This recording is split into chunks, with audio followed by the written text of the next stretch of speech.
बावजूद जिस तरीके से इन्होंने पार्टी की राष्ट्रीय कार्यकारिणी में यहाँ पर हिस्सा लेकर हम सबको मार्गदर्शन देने का और ख़ास तौर पर मुझे विशेष तौर पर इन्होंने मार्गदर्शन देने का लगातार निरंतर काम किया है, इसके लिए मैं चाहूँगा ज़ोरदार तालियों से आप पशुपति कुमार पारस जी का यहाँ पर स्वागत करें।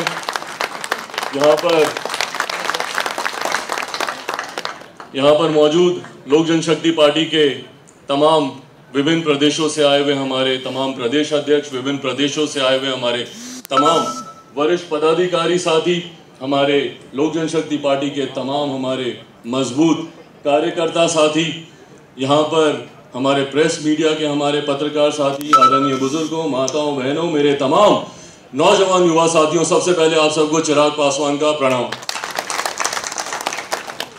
साथियों, लोक जनशक्ति पार्टी की इस राष्ट्रीय कार्यकारिणी की बैठक में विभिन्न मुद्दों पर चर्चाएं होंगी, कई प्रस्ताव पार्टी के द्वारा यहाँ पर रखे जाएंगे और अगर उसमें आप सबकी सहमति हुई तो उन प्रस्तावों को पारित भी किया जाएगा। पर तमाम प्रस्तावों से हटकर आज अगर हम लोग यहाँ पर एकत्रित हुए हैं तो उसका एक सबसे बड़ा मकसद, उसका एक सबसे बड़ा उद्देश्य लोक जनशक्ति पार्टी के विचारों को घर घर तक, देश के हर एक कोने तक पहुंचाने का हमारा संकल्प, उसको और ज़्यादा मजबूत करना है। लोक जनशक्ति पार्टी के संगठन को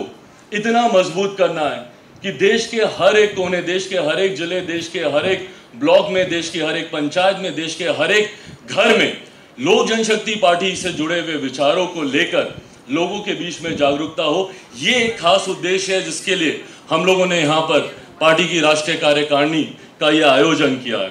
साथियों, लोक जनशक्ति पार्टी 2028 नवंबर 2000 में जब लोक जनशक्ति पार्टी का गठन किया गया, हमारे राष्ट्रीय अध्यक्ष आदरणीय रामविलास पासवान जी ने 2000 का एक ऐसा दौर था जहां पर केंद्रीय राजनीति में अगर देखा जाए तो लगातार कोलिशन की अस्थायी सरकारें एक के बाद एक बनती जा रही थी। हम लोगों ने देवे गौड़ा जी की भी सरकार देखी, आई.के. गुजराल साहब की सरकार देखी, उसके बाद कुछ दिनों के लिए अटल बिहारी वाजपेयी जी की भी सरकार देखी। तो एक ऐसा दौर था जहां पर केंद्र की राजनीति में एक अस्थिरता चल रही थी। उस वक्त लोक जनशक्ति पार्टी का उदय हुआ। हमारे राष्ट्रीय अध्यक्ष आदरणीय रामविलास पासवान जी ने लोक जनशक्ति पार्टी को जिस वक्त बनाया तो इन विचारों के साथ बनाया, इन सिद्धांतों के साथ बनाया कि लोक जनशक्ति पार्टी कभी भी सत्ता की राजनीति करने के लिए या सरकार में रहने के लिए नहीं, बल्कि अपने सिद्धांतों पर, और वो सिद्धांत जो हर गरीब वर्ग से जुड़े हुए हैं, जो आज़ादी के 70 साल के बाद भी जिनको आज भी मूलभूत ज़रूरतों के अभाव से गुजरना पड़ता है, जिनके लिए आज भी छोटी छोटी समस्याएं सबसे बड़ी मुसीबत बनी हुई है, उस हर घर तक सुविधाएं पहुंचे, उस हर घर तक उनके अधिकार पहुंचे। इस उद्देश्य के साथ, इस लक्ष्य के साथ लोक जनशक्ति पार्टी का गठन किया गया था। पिछले 16-17 सालों में हम लोगों ने देखा लोक जनशक्ति पार्टी कई उतार चढ़ाव से गुजरी। 2004 का एक ऐसा दौर था जब लोक जनशक्ति पार्टी अपनी सबसे मजबूत परिस्थितियों में थी। 4 हमारे सांसद हमारी लोकसभा में मौजूद थे। उस वक्त बिहार प्रदेश से हमारे 29 विधायक जीत कर आए थे और उसके बाद लोक जनशक्ति पार्टी ने एक ऐसा दौर भी देखा जहां हमारी पार्टी उतनी मजबूत नहीं थी और एक समय ऐसा आया जब हमारा कोई भी सांसद हमारा लोकसभा में मौजूद नहीं था। कई उतार चढ़ाव देखने के बाद आज पुनः आप सबके आशीर्वाद से, आप सबके साथ से, आप सबके सहयोग से, आप सबके मेहनत से और हमारे राष्ट्रीय अध्यक्ष जी के नेतृत्व से पुनः आज लोक जनशक्ति पार्टी अपने सबसे मजबूत स्तर पर है, जहां पर आज हम लोग 6 सांसदों के साथ हम लोग लोकसभा में मौजूद हैं। साथियों, ये बातें आप लोग के साथ साझा करने के पीछे सिर्फ एक ही उद्देश्य है। पार्टी उतार चढ़ाव राजनीति में चलते रहते हैं, पर जो व्यक्ति अच्छे बुरे दिनों में पार्टी के साथ जुड़ा रहता है, जो व्यक्ति सही मायनों में पार्टी की विचारधारा के साथ जुड़ा रहता है, वही व्यक्ति है जो पार्टी को सही मायनों में मजबूती प्रदान करता है। वही व्यक्ति है जो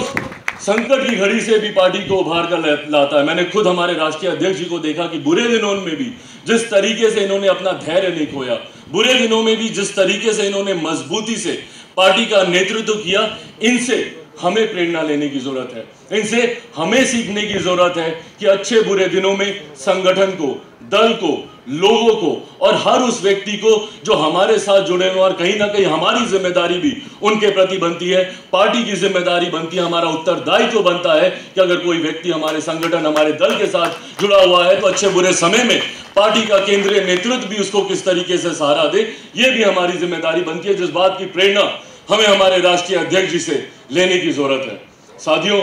मुझे याद है अभी कुछ समय पूर्व जब 2014 में जब लोकसभा के चुनाव हो रहे थे, और उस वक्त, इससे पहले हम लोग का गठबंधन अलग था, और उस वक्त जब गठबंधन को बदलने की बातचीत चल रही थी, कहीं ना कहीं पार्लियामेंट्री बोर्ड की तरफ से भी ये प्रस्ताव आया, तो उस वक्त भी अगर हमारे राष्ट्रीय अध्यक्ष जी को किसी एक बात की चिंता थी तो पार्टी के सिद्धांत, पार्टी के विचारधारा और पार्टी का वो संकल्प कि हर गरीब वर्ग, हर वंचित वर्ग के साथ किसी तरीके का कोई अन्याय ना हो, उनके अधिकारों का संघर्ष जो हम लोग इतने सालों से करते आ रहे हैं, उनके अधिकारों की लड़ाई जो हम इतने सालों से लड़ते आ रहे हैं, वो कहीं ना कहीं पूर्ण रूपेण उन तक पहुंचे, उस पर कभी कोई आंच ना आए, ये इनकी सबसे बड़ी चिंताओं में से एक था। निरंतर लगातार हमारे गठबंधन के सबसे प्रमुख साथी भारतीय जनता पार्टी के साथ उन दिनों जब अलायंस की बातचीत चल रही थी, उस वक्त भी लगातार उनके साथ इन्हीं तमाम विषयों को लेकर चर्चा हो रही थी, और इसी वजह से आज जिस तरीके से केंद्र में जिस तरीके से नीतियां हमारी सामने आई हैं, जिस तरीके से एक के बाद एक योजनाएं धरातल पर उतरती हुई हम लोग को दिख रही हैं, वो ना सिर्फ जन कल्याण से जुड़ी हुई योजनाएं बल्कि हर उस गरीब वर्ग के कल्याण से जुड़ी हुई योजनाएं जो कि सही मायनों में गरीबों को, वंचितों को उनके अधिकारों से उनका सामना कराए, उनके अधिकार उन तक पहुंचाए। ऐसी योजनाओं का निर्माण करने में अगर केंद्र में आज की तारीख में अगर किसी ने कोई सबसे ज्यादा सक्रिय भूमिका निभाई है, किसी ने सक्रिय भूमिका निभाई है, तो उसमें हमारे राष्ट्रीय अध्यक्ष और केंद्र सरकार में सबसे अनुभवी मंत्री हमारे राष्ट्रीय अध्यक्ष आदरणीय रामविलास पासवान जी का योगदान। साथियों, इसी क्रम में मैं चाहूंगा, आप सब पार्टी के वरिष्ठ पदाधिकारी हैं, जरूरत है हमें केंद्र की योजनाओं को धरातल तक पहुंचाने की। आज जब हम लोग पार्टी के विस्तार की बात करते हैं, जब हम लोग चाहते हैं कि हमारे पार्टी का संगठन प्रदेश से जाकर हर जिला में, हर जिला से जाकर हर ब्लॉक में, हर ब्लॉक से जाकर हर पंचायत में, हर गांव में, संभवतः हर घर तक हमारा संगठन पहुंचे, तो उसके लिए जरूरी है लोगों को केंद्र के द्वारा